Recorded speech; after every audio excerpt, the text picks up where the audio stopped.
ओम शांती. राजयोग साप्ताहिक अभ्यासक्रमाच्या पहिल्या दिवसात आपले हार्दिक स्वागत आहे. आज आपण आपल्या भौतिक स्वरूप म्हणजे स्वतःची ओळख आणि अंतर्मुख आध्यात्मिक स्वरूपातील फरक जाणून घेऊया. आपण स्वतःला केवळ शरीर म्हणून नव्हे तर ऊर्जेचे स्वरूप, आध्यात्मिक चेतना, अत्यंत सूक्ष्म दिव्य ज्योतीचा बिंदू, शाश्वत प्रकाश स्वरूप आत्मा म्हणून ओळखू. या अभ्यासातून आपण आत्म्याचा मूळ, सहज आणि पवित्र स्वभाव समजून घेऊ. तसेच आत्मा शरीराशी कसा संयोग करतो आणि त्या संयोगातून विचार, भावना, कृती आणि जीवनातील विविध अनुभव कसे निर्माण होतात हेही जाणून घेऊ. या आत्मज्ञानामुळे आपण आपल्या खऱ्या ओळखीची जाणीव करून घेत अधिक शांत, आनंदी आणि शक्तिशाली जीवनाकडे वाटचाल करू शकतो. तर आता आपण जाणून घेऊयात आत्मा काय आहे आणि मन काय आहे.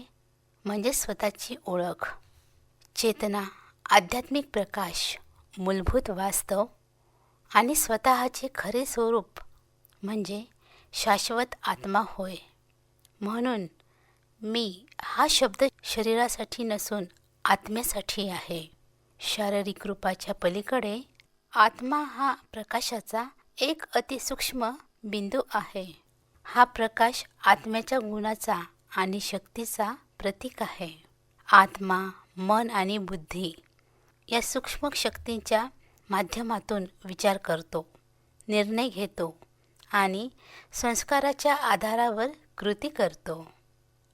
आपण या भौतिक शरीराच्या माध्यमातून जीवन जगतो आणि आपल्या जीवनात घडणारी प्रत्येक घटना आपल्या कर्माचे म्हणजेच पूर्वी केलेल्या कृतीचे फळ असते. मानवी जीवन अत्यंत अमूल्य आहे. आपण आपल्या निर्णयांनी आणि कर्मांनी स्वतःचं भविष्य घडू शकतो. योग्य आणि अयोग्य यामधील फरक ओळखण्यासाठी बुद्धी आपल्याला प्राप्त झाली आहे. परमप्रिय परमात्मा सांगतात, स्वतःला आत्मा समजा. स्वतःची खरी ओळख नसल्यास सर्व काही अपूर्ण आहे आणि स्वतःची खरी ओळख झाली की जीवनाला खरी दिशा मिळते. आता जाणून घेऊयात मी कोण आहे. दिवसभरात आपण असंख्य वेळा मी आणि माझे हे शब्द वापरतो, परंतु आश्चर्याची गोष्ट म्हणजे मी म्हणणारी सत्ता नेमकी कोण आहे याचा सखोल विचार अनेकदा केला जात नाही. आज विज्ञानाने अनेक अद्भुत शोध लावले आहेत, अनेक गुंतागुंतीच्या प्रश्नांची उत्तरे शोधली आहेत आणि नवीन तंत्रज्ञान विकसित केले आहे. तरीसुद्धा मी कोण आहे या सर्वात मूलभूत प्रश्नाचं सत्य अनेकांना माहीत नाही.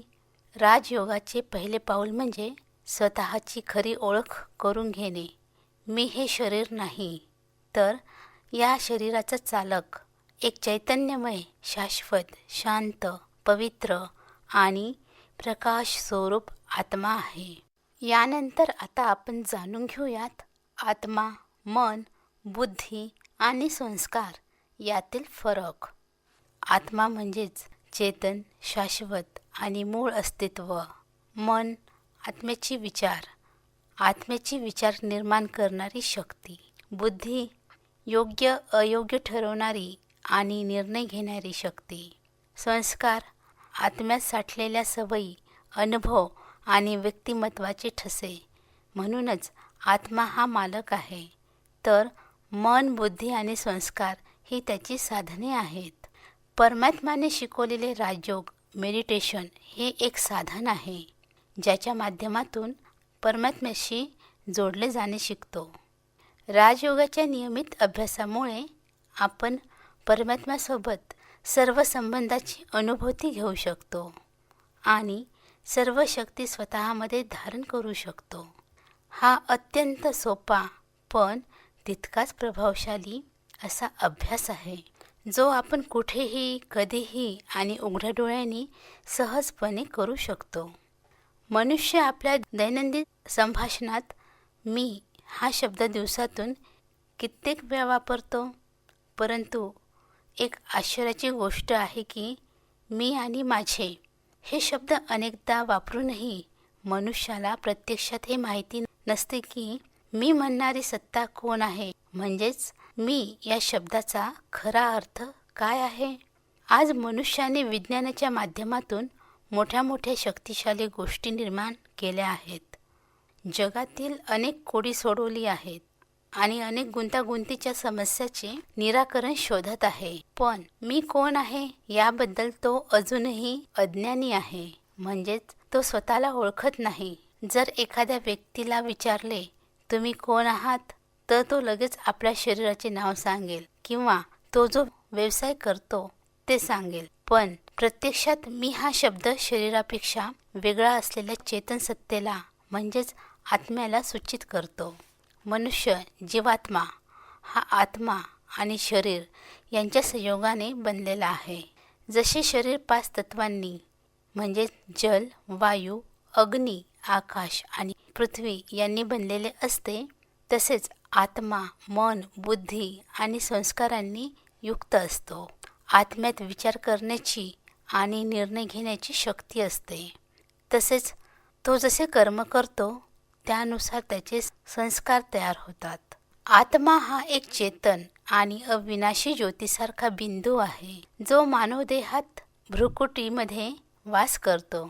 जसे रात्री आकाशात चमकणारा तारा एका बिंदूसारखा दिसतो, तसंच दिव्य दृष्टीने आत्माही एक तेजस्वी ताऱ्यासारखा भासतो.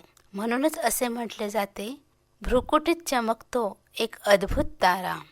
आत्म्याचे स्थान भ्रुकुटीत असल्याने मनुष्य जेव्हा खोल विचार करतो किंवा माझे भाग्य खराब आहे असे म्हणतो, तेव्हाही तो नकळत त्या ठिकाणी हात लावतो. याच कारणामुळे अनेक लोक येथे बिंदी किंवा टिळा लावतात. आत्म्याचा संबंध मेंदूशी आहे आणि मेंदूचा संबंध संपूर्ण शरीरात पसरलेल्या ज्ञानतंतूशी आहे. आत्म्यातच प्रथम संकल्प निर्माण होतो आणि नंतर तो मेंदू आणि तंतूमार्फत व्यक्त होतो.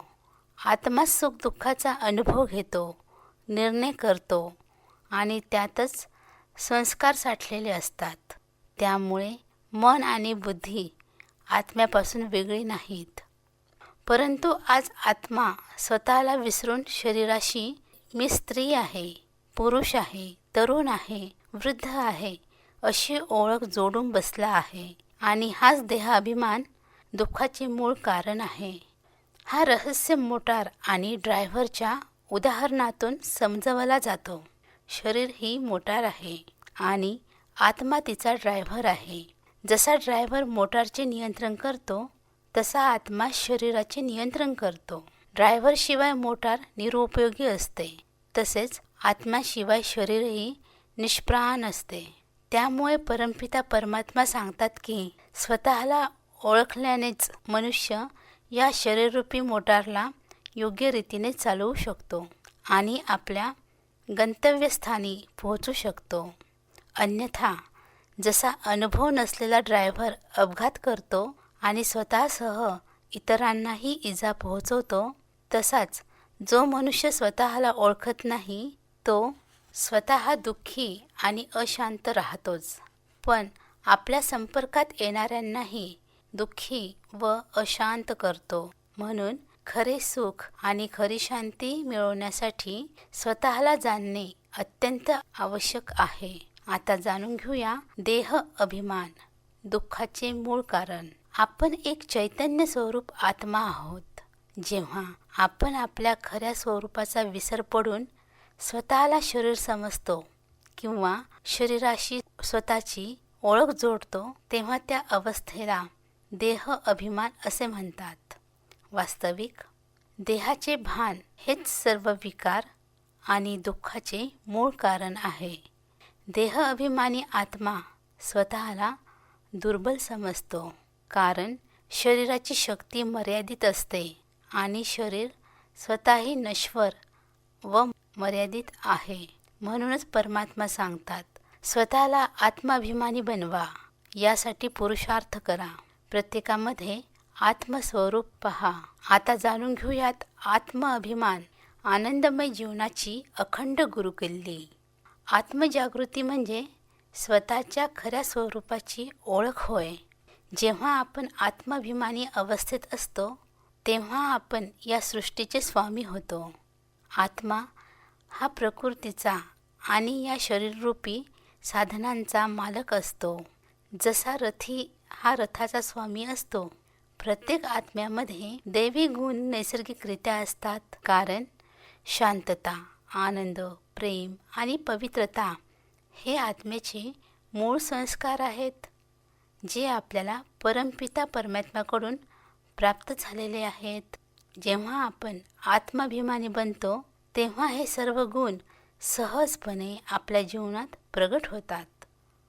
त्यामुळे आपले जीवन अधिक मूल्यवान, सुखी आणि अर्थपूर्ण बनते.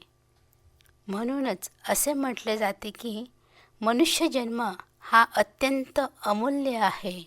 आत्मस्वरूपाची जाणीव ठेवून जीवन जगल्यास प्रत्येक विचार, प्रत्येक कर्म आणि प्रत्येक संबंध अधिक शांत, प्रेममय आणि आनंददायी बनतो. ओम शांती.